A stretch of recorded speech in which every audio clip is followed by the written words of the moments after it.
And then you see a long line at the takeaway restaurant, like my family restaurant, all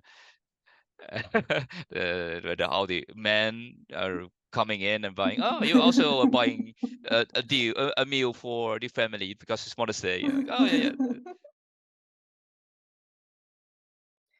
Hello, everyone. Welcome back to At the Crossroads. I am Teratai, owner and intercultural trainer at Pro Compass Coaching and Training. Now, here at the Crossroads, I usually have a heart-to-heart and one-to-one chats with internationals from all around the world. But today, I am flipping the script. Now, in today's episode, I will be having that chat with a local from the Netherlands, a Dutchman, in fact. Now, here at the Crossroads and at Pro Compass Coaching and Training, I believe in having a diverse understanding of what it is like to live, work, or study here in the Netherlands. And what better way to have that fuller understanding than having a local's perspective? Now, with that said, I'm really excited for the guest today, and I would like you to welcome my guest, Kawin. Hey, Kawin. Thanks Hi. for coming. You're welcome. You're welcome. Now, Kawin, we've met through a networking group earlier on this year, and I'm pretty excited to tell your story to our viewers. So why don't you introduce yourself to our viewers today? Yes. So, like you mentioned, I'm a Kawin Wu, and I have my own video production company called Kawin Wu Studios. So I work with myself, and basically I help my clients to make sure they're visible, and yeah, make sure they can reach their clients, basically.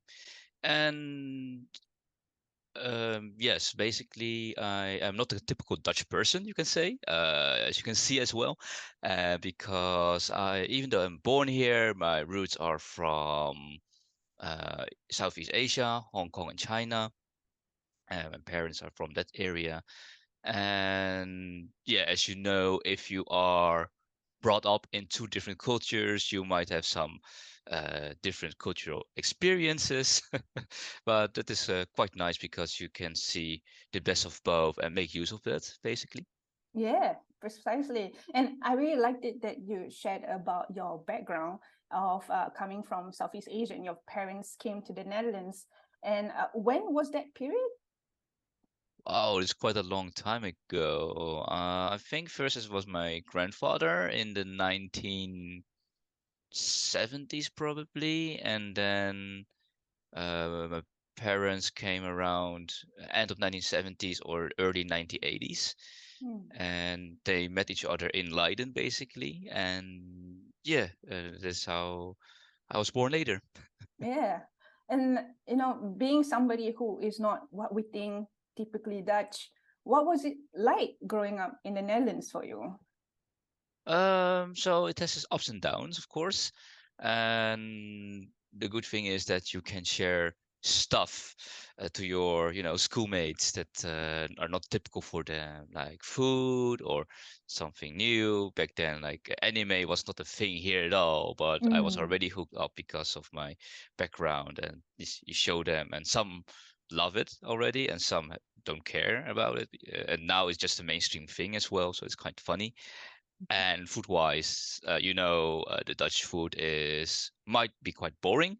Uh, so it's a big change, especially for the foreign people coming over here. Like lunch having just sandwiches, let's say like that, or soup.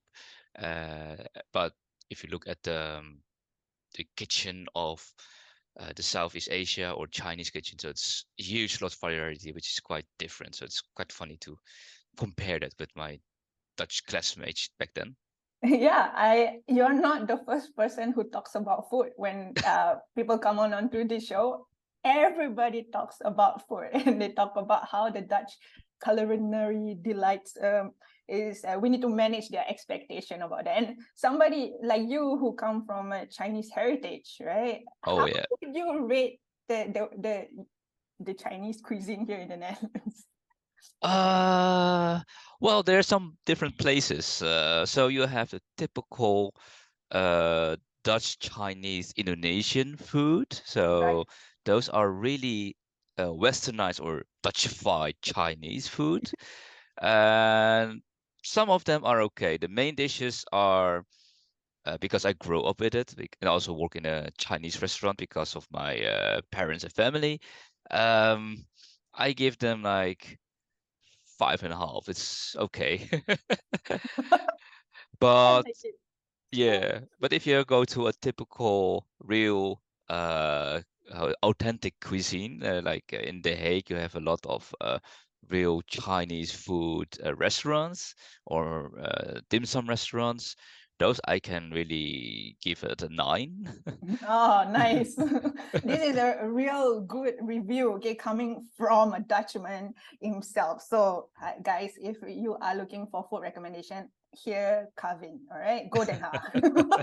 No, you shared about your family being entrepreneurs, right? They came to the Netherlands, they set up a restaurant, that's where you worked. Do you think that entrepreneurial spirit was actually influenced you to becoming a videographer yourself and having your own business today? Oh, that's quite funny if you ask that. No. Um, Most of the time people will say yes. But I was brought up quite traditionally, let's say like that. So you have the basically the Chinese parents saying, you need to go to a good school, a good education, and then find a good job at a prestige company, let's say like that. Right. Um, but that is the path I followed, Well, at one point, I even went abroad after my finishing my master's at the university, and I went to Japan for almost 2 years to have a language study, studying Japanese. Even though it's not my background, I find it very interesting to study that. But I came back afterwards and find how to say a common desk job. Mm, But it was after quite some years I realized I want to do something else and follow my passion, which is videography, and just start my own business and just thinking, okay, just go for it. Uh, if it doesn't work out, great, but you have tried it, so no regrets. So right. that was the main motivation to start it, and not because of the entrepreneurial background of my family, my parents. So yeah, it was more from myself. Yeah, I really like it. You're spoken like a true entrepreneur, like risk taking and no regrets, but with calculated risk, right? That you gotta make the gamble pay off, right?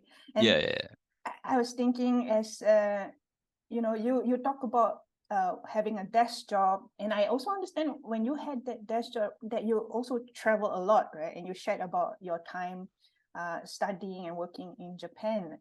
As a person, as a Dutch person, um, do you have any good or bad stories or memories that you can remember about your time traveling?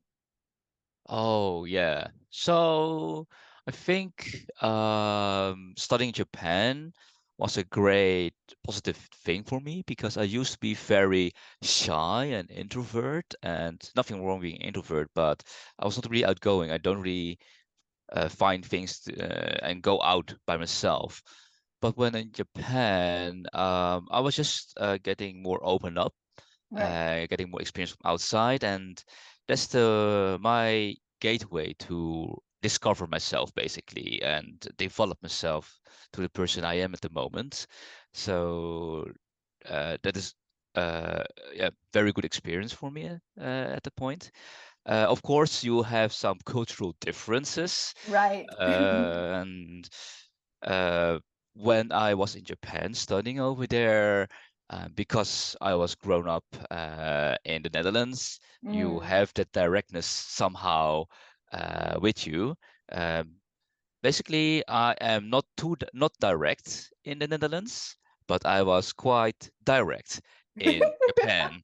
So yeah, there are situations that you're saying just what's in your mind, like a Dutch person, you just say, that's not what I like or something like Mm. that.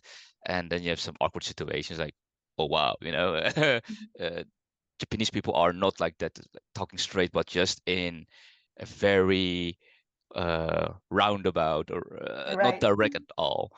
So right. that is quite funny. Yeah. And as you mentioned, I worked before for a big company. I was giving training in IT software, and I went quite around the world. So I went to, of course, in Europe, I went to UK, to Italy, but I also went quite far away, like Shanghai in China. I went to Mm-hmm. India. I went to Thailand, also in South Africa and some other countries in US, Mexico, Argentina, and Brazil. So yeah, I only missing a continent Australia. So Yeah, maybe soon. You never know, right? yeah, that's true. That's true. You have traveled a lot around the world, and you've given trainings around the world.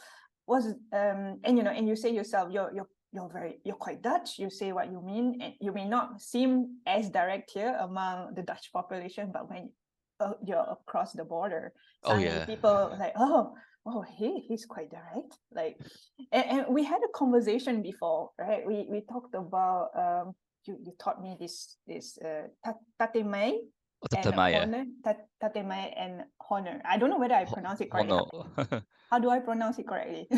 It's Tatamaya. Yeah, But this means like the face you're showing, not the yeah, real feelings maybe, but just the outside, how yeah, you appear. And I think honoe, is more the real feelings inside, yes. how you feel. So you might say, ah, yes, that's quite nice, but you might be thinking inside your heart like that's really crap. I don't like it. And this is very much, I mean, viewers, if you're not aware, those two terms are very much part of the Japanese culture, right? And was that something that you experienced when you were living in Japan? And how did you try to navigate that with someone who is more direct than the regular Japanese person? Yeah, so there are some situations that you might met some new people and you want to hang out the next time. And then, as a Dutch person, yeah, okay, let's hang out the next time. Like a genuine question. And then they will say, yes, yes, we will look for the next date, or, oh yeah, I'm not available at the short term, but let's see. Like that is the very informal way to decline invitations. So, and then as a Dutch person, okay, okay, you might be busy, and then you ask them two times, three times, maybe four times, and then you realize maybe later, like, oh wait, maybe they Oh don't want to wait. hang out with me. It's really difficult. It's really taken quite a loophole, right? Like, it's a lot of steps towards that, and it must have been quite confusing for you when you were in Japan. Yes, it is. It is, and that's kind of tough, because you think you're connecting with them, but maybe in reality you're not connecting at all. Maybe there were cultural differences, Mm-mm. or maybe they're not looking for new friends. It's also possible. So making friends in Japan in general is quite hard as a foreign person, you can say. Mm, right. And it might be a cultural thing, but also yeah, their daily lives might be also very busy as well, because they have their own things going on. And as a student back then, Mm-hmm. you have way more free time, so that is also a big difference. Oh yeah, I mean, I understand a lot of people who watch this episode. A lot of them are expats themselves, and um, we talk a lot about the difficulty in building relationships or friendship when you're living abroad, and it sounds like that was what you experienced in Japan. Mm, Now, I have a question. yeah. A lot of people who move into the Netherlands, they often say that it's difficult to make friends with the Dutch. What do you think about that? um yes and no. So it really depends on the situation where you're in. um so I think the most important part to getting friends with them is doing some activities together, Mm. and maybe one off thing might be difficult to connect and sustain a relationship. So what I've seen is that if you join either how do you say a club, or joining some sports activity, or maybe a volunteer work, then you might see each other quite often, and then you can build up connection, become friends. uh, but becoming friends at work, that is not common at all in the Netherlands, what I've seen. Right. People, I know that people, because I work in an international company before, I met some Asians and mainly a lot of people from India, um, or maybe from Malaysia, that they expecting, doing quite lot of activities together Mm-hmm. after work. Mm-hmm. But Dutch people are like, okay, I'm finished with my job. It's 5:30 or 6. I'm going home. Bye. And not doing something in the weekend, but they might have their own personal life, because most of the time work and private is quite a thing in the Netherlands. Mm-hmm. So if you expect to become best buddies with all your workmates, that will be quite difficult, I would say. There must be a real genuine connection Mm. with a certain person at work that you can become friends with. But if you're just working together and you expect to become friends because of that, that might be quite difficult, I would say. Yeah, thank you so much for shedding a light on this. This is actually an important bit for internationals coming into the Netherlands, that your work buddies may not end up being like your close friends. And like, can you give us a little bit more understanding on why there is such in your opinion, there is such a distinct separation within friends, families, and colleagues, or personal life and work life? Like, in your opinion, why do you think there Um, is? I think the how do you say, the work-life balance is a thing here, because compared to other countries, Netherlands has quite a good, let's say, balance of work-life balance. So separation of work and private stuff. And if you are, enjoying your free time, you might not want to sit together with your colleagues in the evening or in the weekends, because then you just want to spend your time with your own friends, your own family members, your own uh, spouse or children. Mhm. So that might be a thing.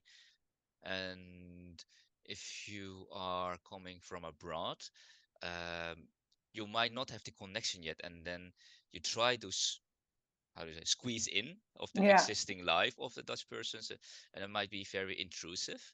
I'm not Mm. sure if you have encountered a situation that you're visiting over a Dutch friend, and if you don't mention beforehand that you're going to have dinner with Right. them, then they expect you to leave Right.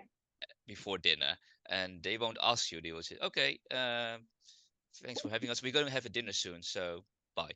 Yes. Yes. That can be quite jarring for somebody who may especially come from Southeast Asia, because food and going out is together. Food or spending time is together. So when you're going out back in Southeast Asia, where I come from, I'm from Singapore, like when you meet a friend, even if you go to somebody's house, like it's expected that you share food together, because I think food is love, right? Yeah, But over here, it is different, like it's not necessary that you have a meal with them. And if so, correct. it needs to be clear in the appointment, with the afspraakmaker, Yes, right? yes, yes, yes. Oh, can you share with us what is this thing about afspraakmaken, appointment Afspraakmaken, making? making appointments. Yes, yes, yes. So even though I have a lot of friends in my own group who are, has some Southeast Asian background, we still have the, how to say, important feeling that you need to make appointments to meet each other. So it's not very common for Dutch people that that you just call your friends. Oh, yeah, I'm coming over today. So okay, no, no, no. It's mainly, oh, let me check my agenda. When do I have the time? Before you go to a place, and I think they want to maybe in control or they are busy and they don't want to flip over the agenda for a friend coming over. Um, so I've my situation with my own parents, for example, that maybe it's my parents thing, like they are just living 10 minutes drive away Mm-hmm. and they want to bring some food over, for example. And I already mentioned, just let me know. I want to make sure that I'll be at home and I have the time. And so, okay, and I will let you know. And they were just calling me. Yeah, I'm downstairs at your apartment, so you can get up just for like. No, that don't mean that like that. You just call me beforehand. Call me one day earlier or something like that. So that's what I'm thinking. This is a big difference between just going over at your friend's place, like, oh, let's hang out and let's do something together. So that is I think, the big difference. And also what you mentioned earlier, mostly in other cultures, certainly in the Southeast Asian culture, food is a thing, Right. main aspect. So you share together. But if the Dutch culture is more Activity surrounded, based. like if it no, no, it's more on drinking as well. Ah, that's right.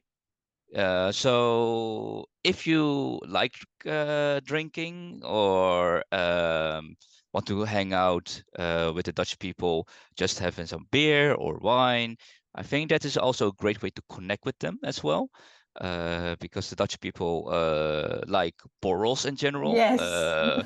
So Vrijdag middag borrel, right? yes, so it's those drinks. So after Yeah. work drinks Yeah. or maybe just going out for a drink at your friend's place. They might not offer you a dinner, Mm-hmm. but you can go. Let's say Dutch people they have dinner around around 6 o'clock Right. in the evening, and they might have a drink afterwards, like 8 or 9 o'clock, and then they might offer you some bites, yeah, some snacks like cheese, Mm. sausages, or the tapas things, uh, while having a wine or a beer. Right. These are really good tips, Kevin. Everybody, you want to make friends, make sure you're up or borrow. All right. Yes, yes, yes. Even though I cannot stand alcohol, but then you just drink something non-alcoholic. Yeah, or you take the cheese.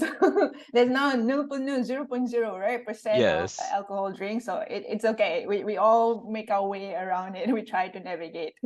Yeah, yeah, yeah. And otherwise, drinking soda or water is just as fine It's as well totally nowadays. acceptable, Yeah, yeah, right? yeah. I'm curious. You were saying that you have friends who are also of Asian heritage here, and what are there like a significant population of Dutch people with Asian heritage here? Not that much if you compare to the other heritages.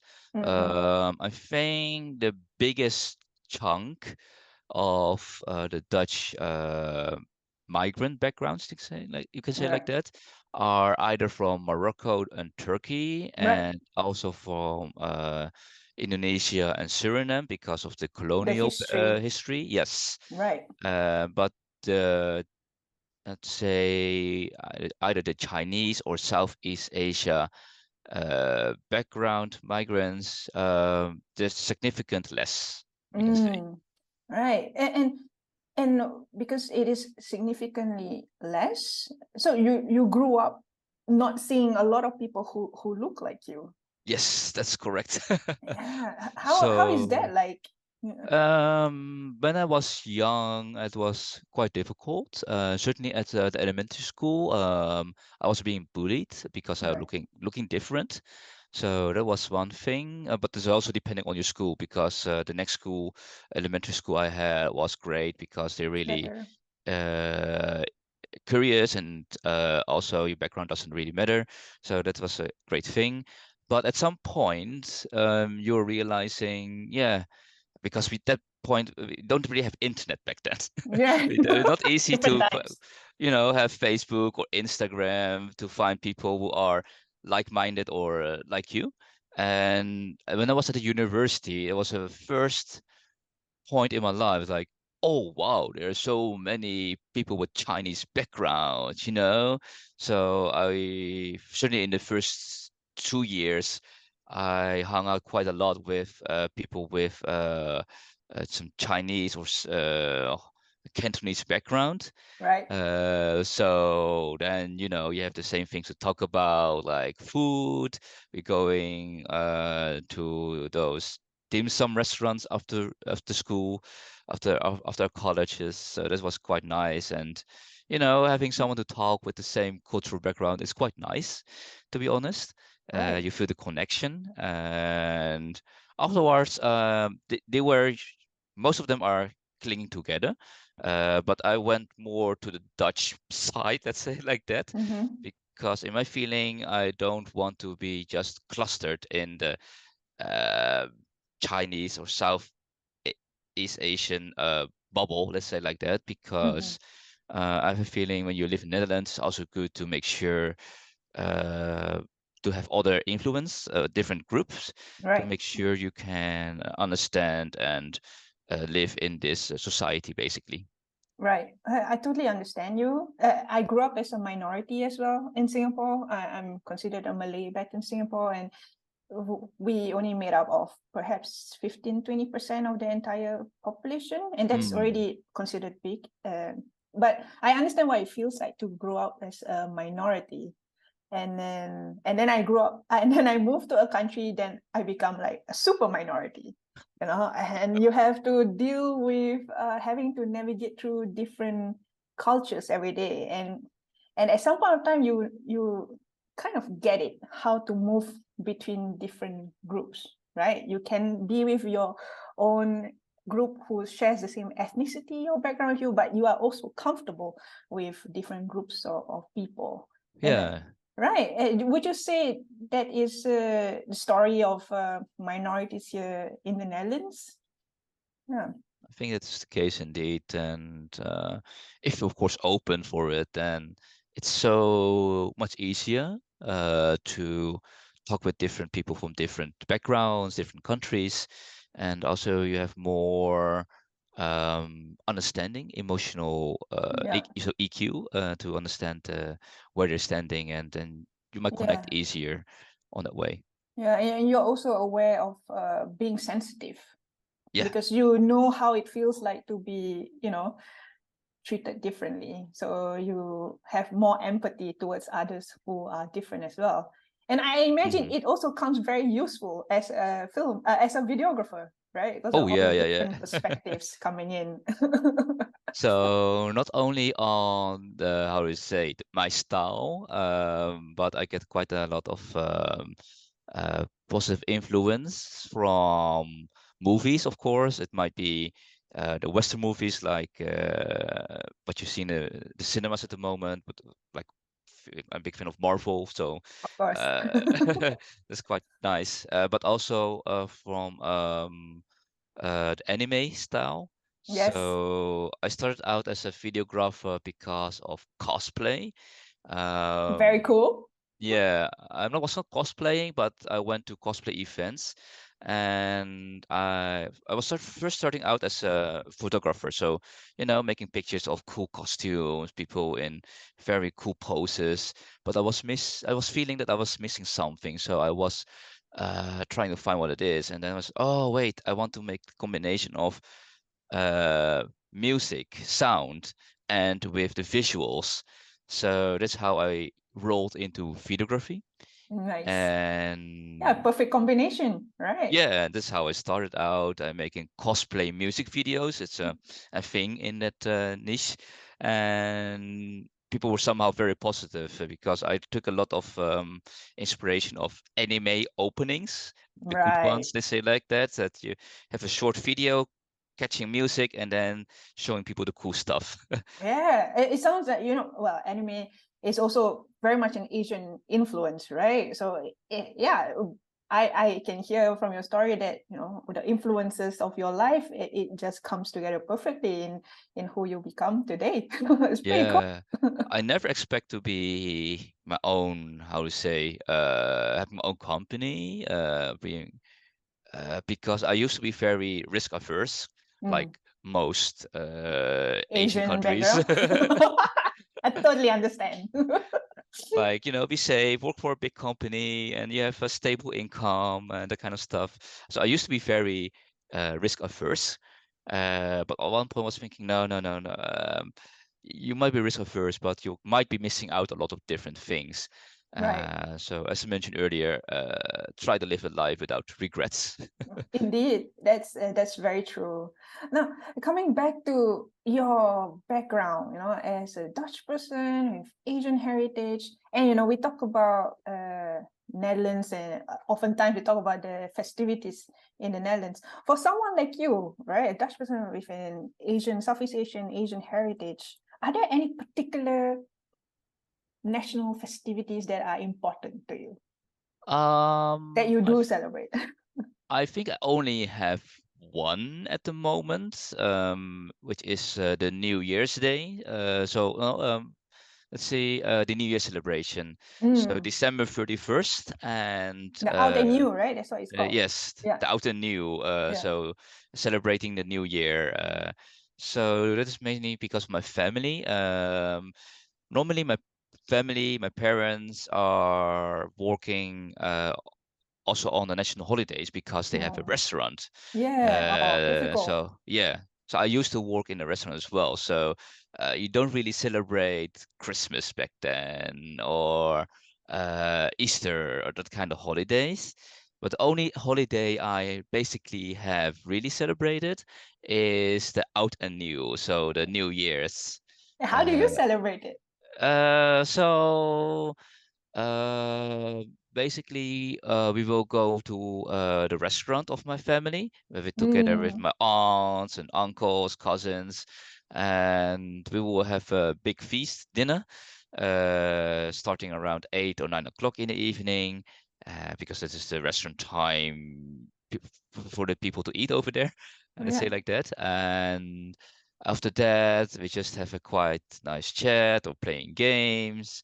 Maybe some family members will play mahjong. Very So yeah, nice. Very good. yes. And then we will have a big fireworks event. So it's now quite controversial at the moment, fireworks In the in the Netherlands, Netherlands. yes. But back then, my family just bought like how to say fireworks to celebrate into the new year. And then, as a child, you will receive so-called red envelopes, the hongbao. Hong Bao, yeah. So it's the money from your parents, or Yeah. your aunts, your uncles, and maybe your grandparents. So your lucky money. Yes. So that was also very special for me and the family itself. And yeah, and then you sleep quite late, basically. Sounds like a great time. Yes. No, yeah, and Yeah. then So continue. that one is quite special, because I think, as you mentioned earlier, it's the only holiday for me in my family to celebrate, basically. Yeah. And so out and new is very important to you as a family. But Yes. do you also celebrate the Chinese New Year? Yes and no. It's not that big compare in my whole family, because it's a normal working day, Yeah, and because we difficult. have I would say the normal New Year for the Western people, that is already celebrate quite big, and that's why we celebrate the Chinese New Year in a smaller way. When it fits the schedule, we're just having a nice meal Get together. together. Yes, either depending on, because it's not a national holiday here, so you won't Yes. get days off, and so you won't have much time to prepare dinner. But maybe at the restaurant of my family members, they will just cook something more nice than a common meal, let's say like that, and then you have a feast. Yeah, it sounds really nice. I'm from Singapore, so there was a large Chinese population, and Mhm. Chinese New Year is huge in Singapore. So like about a month before the actual Chinese New Year itself, like the supermarkets will start playing the songs, and And I remember moving here. I mean, I understand the Chinese population is not huge here, but it was something that I quite missed. Like I can imagine all that.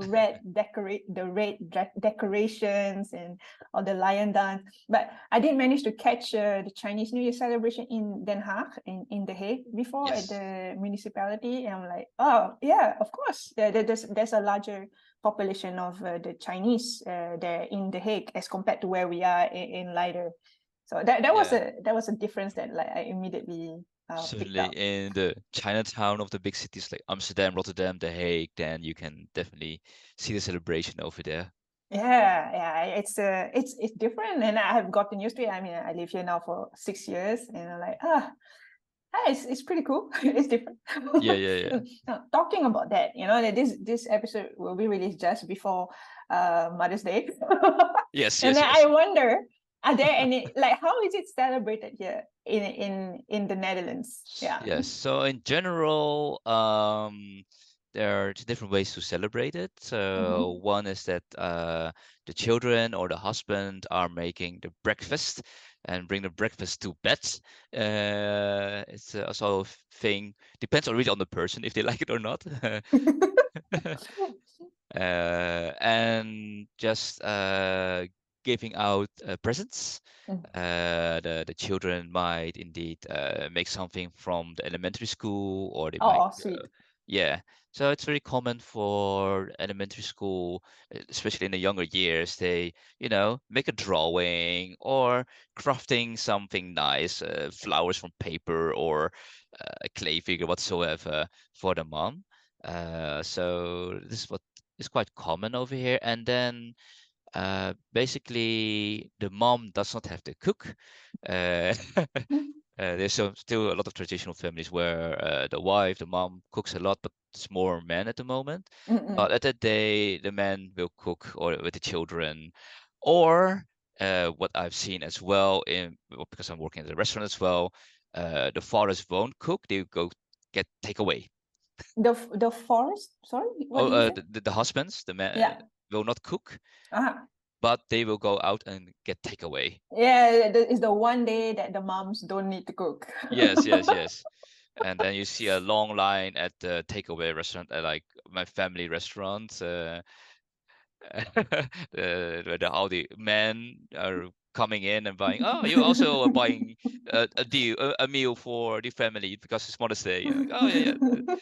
So it's quite funny to see that. It Uh, is quite funny. Because where I come from in Singapore, well, at least in my family back in Singapore, Mother's Day is huge. Like the whole family gets together for like a big meal, and it's not only the direct family, but like the extended family. So like my mom, my aunties, and my grandmother. mm, It's like a huge family celebration for Mother's Day.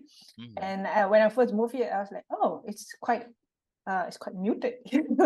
Like, yeah, and like, oh, this is different. But every country has its different ways. It doesn't mean that it's less genuine or whatsoever it is. It's just a different way of celebrating it. So I think it's quite a cute story to hear at your family's restaurant where all the husbands and the men line up to get something to take takeaways. Yeah, I'm gonna look out for it. Yeah, yeah. Or That's just quite walk funny. by. And for my own personal situation, we don't really celebrate it because it used to be working day and it's still working day for It is. my parents. Uh, and also back then when I was younger, my mother was when we were buying small gifts and saying, "Oh, it's a waste of money. Maybe it's just a typical Asian thing."